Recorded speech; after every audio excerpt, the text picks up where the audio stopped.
लगा के जाऊंगी, उस छोटे से बालक को मैं अपने गोद में लूंगी, उसे अपना जहर वाला जब दूध पिलाऊंगी और जब वो मर जाएगा तो उस बालक को वही छोड़ करके निकल आऊंगा। कंसने का तरीका तो सही है, पर एक बात बताओ, क्या तो जैसी कुरूपनी राक्षसनी को अपने घर में घुसने कौन देगा? पूतना बोली उसकी चिंता मत करें, मैं सुंदर सी स्त्री बन जाऊंगी ब्यूटी पार्लर में जाके, अगर फिर भी काम ना चला तो लंबा सा घूंघट डाल के चली जाऊंगी। पूतना महाराज राक्षसनी महाराज चली आज गोकुल में सुंदर सी स्त्री बन करके, और जैसे ही नंद बाबा के पास आई, नंद बाबा के महल के सामने, तो देखा क्या कि हजारों की भीड़ लगी है।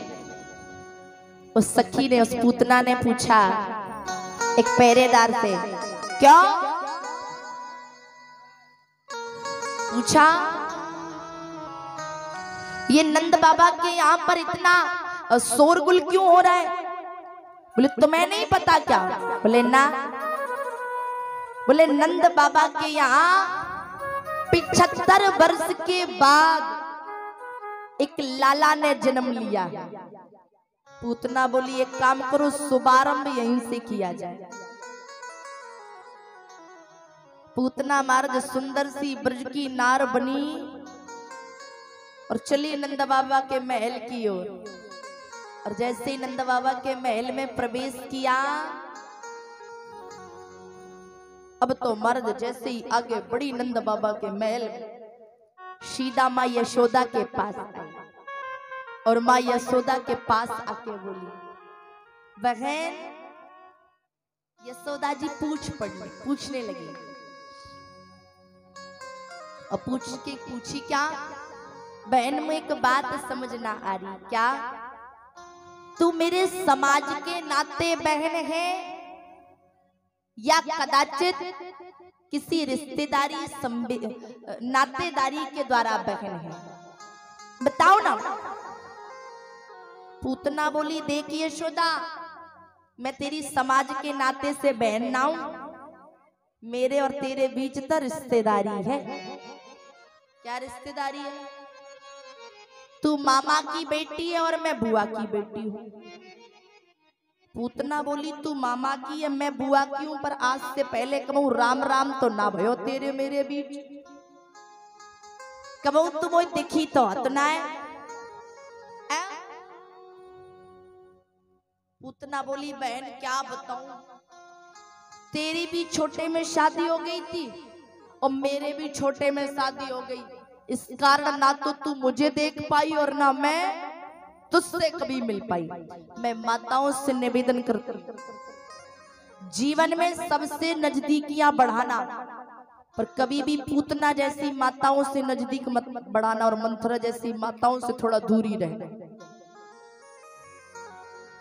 मैं निवेदन करना चाहती हूँ कि जो माताएं आती जा रही हैं वो पीछे बैठती जाएंगी प्रसाद चढ़ाने के बाद।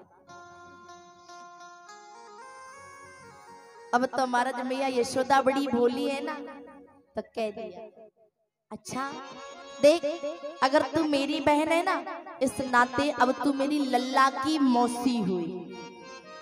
पहले जानते हो महाराज, पहले क्या कहते थे? मौसी। मौसी समझ रहे हो क्या? मौसी। महाराज पहले होता था मासी और अब होता है मौसी। जानते, पहले लोग कहते थे मासी। मासी का मतलब होता था जो माँ जैसा प्रेम करे वो मासी होती है, पर आजकल मासी नहीं है, अब तो मौसी।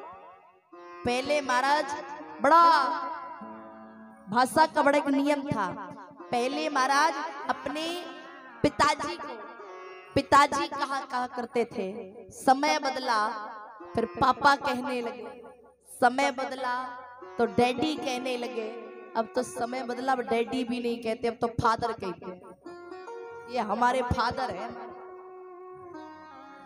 का फादर? ऐसा नहीं। निवेदन करना चाह रही थी आप लोगों से। अब तो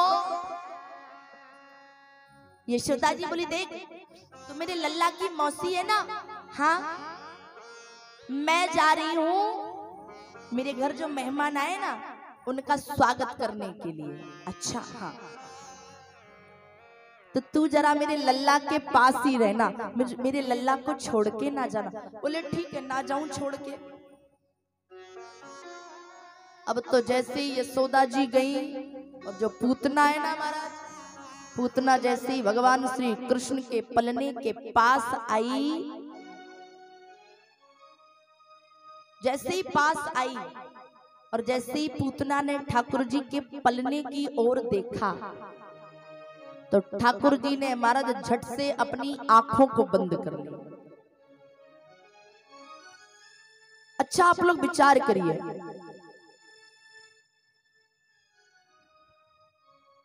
कि आखिरकार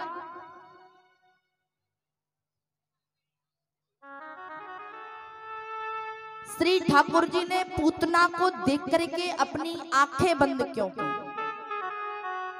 कभी ये जानने का प्रयास किया? कई संत विद्वान कह देते हैं अरे वो ठाकुर जी पूतना को देख के डर गए थे इसलिए अपनी आंखों को बंद कर लिया था ना। अरे भ्रुकुटी विलास सृष्टि ले होई, अगर भगवान जरा सी भ्रुकुटी टेढ़ी कर ले तो प्रलय काल हो जाता है। ठाकुर जी पूतना से डरे नहीं थे तो आंखें बंद क्यों की?